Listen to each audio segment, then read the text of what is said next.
Assalamualaikum warahmatullahi wabarakatuh. Selamat datang di channel Abang Juki Edutainment ya. Jadi selain berisi berbagai macam potongan-potongan video klip ataupun gambar-gambar desain atau yang lainnya, di channel ini juga saya berusaha menyampaikan materi pembelajaran khususnya di pelajaran bahasa Indonesia, karena saya memang bukan menguasai sih, saya bisa bahasa Indonesia, memiliki sedikit ilmu tentang bahasa Indonesia. Jadi saya coba berbagi dengan rekan-rekan, teman-teman yang ingin belajar bahasa Indonesia ya, siapapun. Jika ada kesalahan dalam materi ini ya silakan dikoreksi, silakan perbaiki ya, karena saya juga masih belajar. Oke, untuk hari ini materi kita tentang penulisan di dan di. Nah, ada dua macam di nih. Yang pertama di sebagai kata depan dan di sebagai kata awalan atau imbuhan ya. Jadi bagaimana perbedaannya?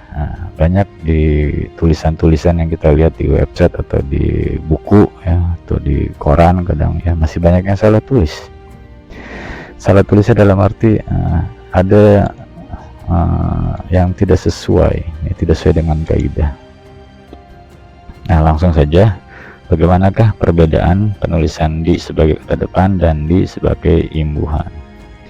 Oke, jadi di sini saya sudah punya contoh ya.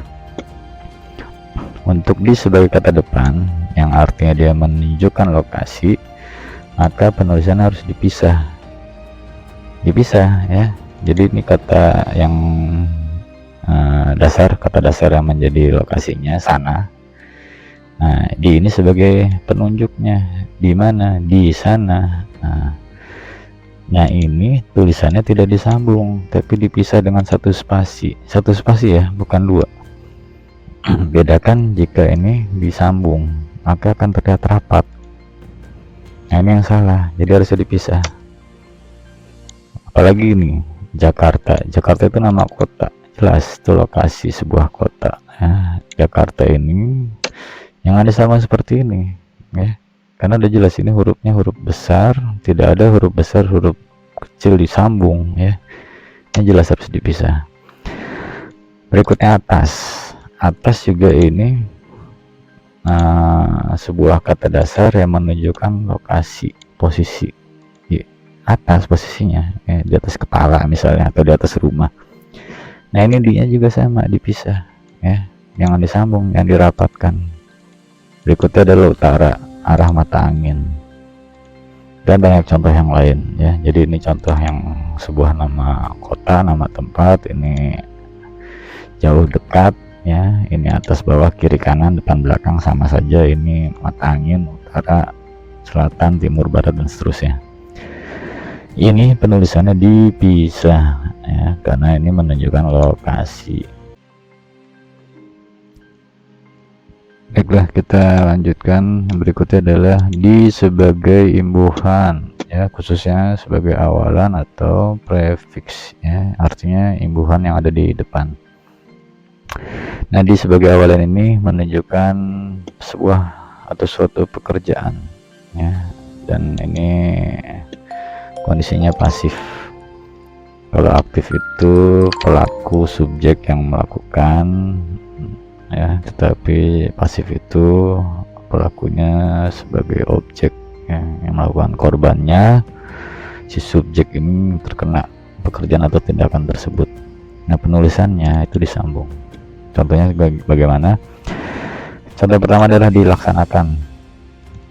Kelihatannya sama, ada kata-kata sana ya, tapi sana yang ini di atas itu sana sebagai lokasi, tapi sana yang ini bukan kata dasar ya. Kata dasar adalah laksana. Nah, laksana ini kalau aktif itu laksanakan, dilaksanakan, melaksanakan ya. Jika aktif melaksanakan, Adapun jika pasif bentuknya berubah jadi dilaksanakan. Kata depannya awalannya adalah awalan di, ya, akhirannya adalah akhiran kan. Laksanakan mendapatkan imbuhan awal dan imbuhan akhir, ya, menjadi gabungan atau konfiks istilah kerennya, ya. Nah, ini penulisannya disambung, digabung semua, jangan dipisah-pisah, jangan dipisah-pisah seperti ini, ya, tapi disambung. Oke. Yang berikutnya ada kata utara. Nah, utara ini sama seperti yang di atas, ada kata diutarakan, ya, sama-sama utara. Utaranya sama, tapi yang atas artinya lokasi arah mata angin, yang bawah itu bukan lokasi lagi, ya. Diutarakan itu sama dengan disampaikan atau ditujukan. Contohnya dalam kalimat, pendapatnya Udin sudah diutarakan kepada atasannya, itu sudah disampaikan. Nah, ini sama, awalannya di, akhirannya kan. Penulisannya sama seperti yang tadi, disambung juga. Berikutnya ini di, awalan di, akhiran i, ya, dengan kata dasar atas sama seperti sebelumnya atas. Yang atas ini sudah menjadi lokasi, posisi, yang bawah ini bukan lokasi, bukan posisi. Diatasi artinya ditangani, ya. Nah, ini tulisan disambung. Berikut adalah disukai.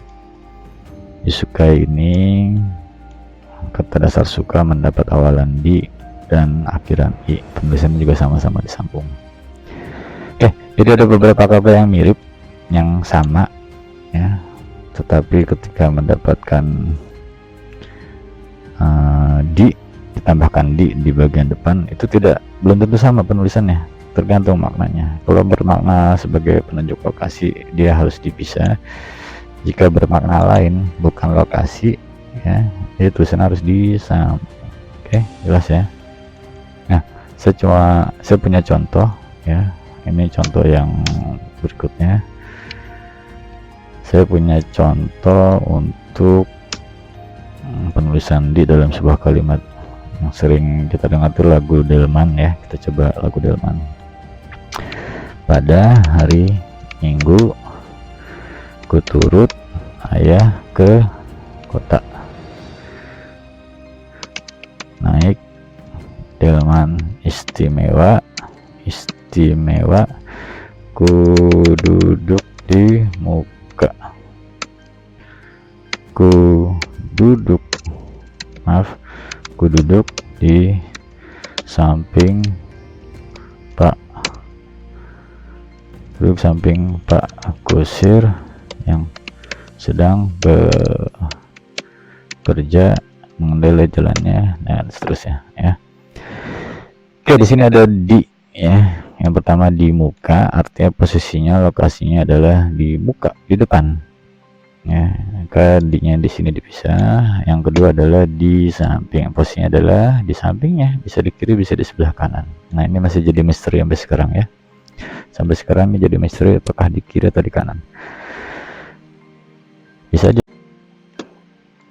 Oke, ya. Jadi jelas, ya, di sini ada dua contoh di yang sebagai kata depan, di muka dan di samping. Karena sama-sama lokasi, ya, penulisannya dipisah. Berikutnya contoh kalimat untuk di yang merupakan awalan. Ada dua kata, yang pertama dimohon, yang kedua adalah dipersilakan.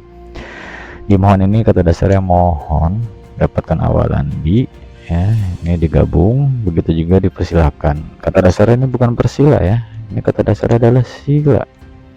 Dapatkan awalan di dan awalan per, kemudian akhiran kan, semuanya digabung jadi satu, jadi sebuah kata baru, dipersilahkan.